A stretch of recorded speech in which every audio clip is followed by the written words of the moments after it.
Qui on est? Qui sommes-nous? On est des agents secrets. Je viens de vivre les demi-finales du 800 mètres. Malheureusement, ça passe pas en finale pour vous deux. J'ai l'impression que vous avez des ressentis complètement différents. Le résultat est le même, mais finalement, j'ai l'impression que vous vivez pas les choses de la même façon. Alors moi j'étais à la 3e demi-finale, donc j'avais vu juste avant les 2 premières courses. Je savais que pour faire la finale, il fallait faire une 57, ce qui est 2 secondes en dessous de mon record, donc rien n'est infaisable. Mais c'était quand même assez dur de le faire. Mon coach avant la course m'avait dit que j'étais capable de faire une 58-20. J'ai fait une 58-90 qui est excellente. Je suis super contente de terminer ma saison comme ça au championnat du monde avec l'équipe canadienne. Donc une 58-90, c'est une excellente chose pour l'année prochaine. Ma course est très bien passée, très différente de celle d'hier où il y a eu une bousculade. Là, ça s'est passé calmement, j'ai suivi, je me suis mis 6 ou 7. J'ai pas lâché le dernier 100 mètres, j'ai vu qu'il y avait une fille à côté de moi, je me suis dit, il faut pas qu'elle me batte. T'es ici, t'es au Japon, donne tout jusqu'à la fin. C'est ce que j'ai fait, donc moi je le vis très très bien. Je suis contente parce que c'est un record en fait. Si ça n'avait pas été un record, évidemment, je ne le ferais pas de la même manière. Mais je suis contente que je finisse avec une 58. C'est excellent. Et l'autre, toi, tu es un peu victime du système de qualification aussi. Oui, exactement. En fait, moi, c'était la première des demi-finales et du coup, on ne savait pas qu'est-ce qui allait se passer dans le futur. Et par contre, ça a été une course un peu plus lente, un peu moyenne, avec un passage de 400 qui n'était pas pour faire un bon chrono. Et du coup, je suis arrivée 3e après les 2 favorites, Giorgia Terbell et Mary Mora. Et c'était le mieux que je pouvais faire dans cette série. Mais bon, le chrono, évidemment, il était un peu au-dessus de 1,59.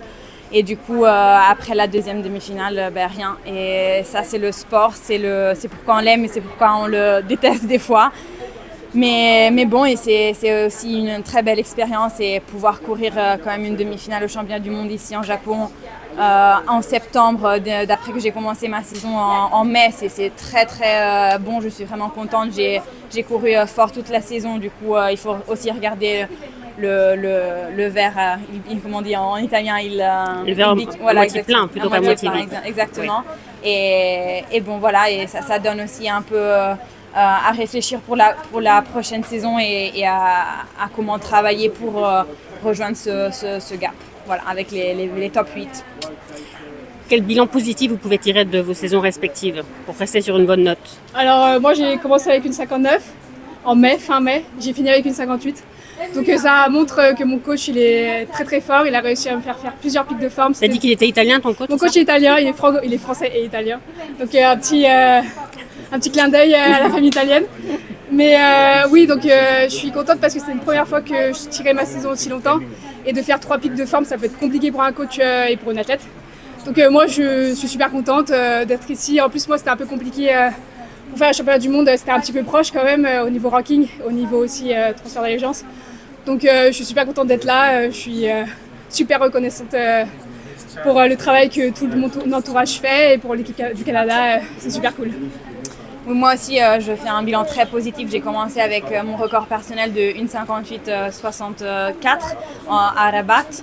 Et après, j'ai fait beaucoup d'autres compétitions, même les championnats d'Europe par équipe, où j'ai très bien fait. Et du coup, c'était une saison où il fallait quand même faire beaucoup de pics que j'ai tenus. J'ai fait aussi les championnats des universités en Allemagne que j'ai gagnés. Après, j'ai fait mon record sur les 400, j'ai fait 52,15. Du coup, il y a vraiment beaucoup de choses qui sont très positives. Évidemment, je venais ici un peu avec l'espérance de trouver une course un peu plus forte d'un point de vue chronométrique. Et hier, j'ai pris l'unique course tactique du premier tour. On a fait 2,01 et du coup, aujourd'hui, un peu plus lent, mais bon. Je suis quand même très très contente.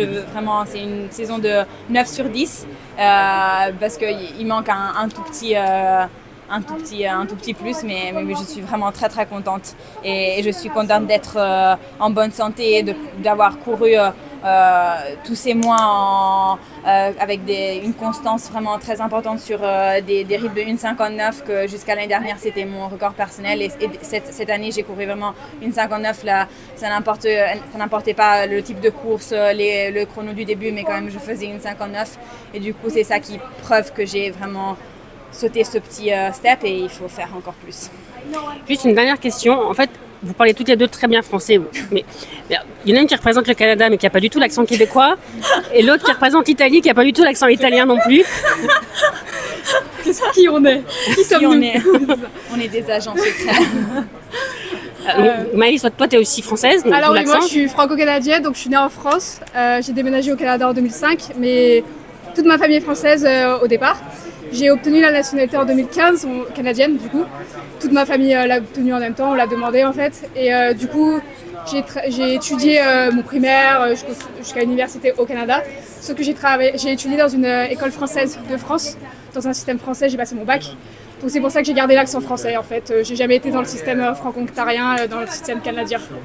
Voilà. Et moi par contre je suis complètement 100% italienne, mais j'ai fait l'école française à Rome depuis que j'ai 3 ans. Moi aussi j'ai fait mon bac en 2018, bac S. Pareil, en 2017 moi. Voilà. Bac S, même chose.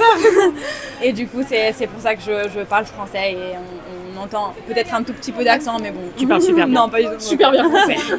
Merci les filles.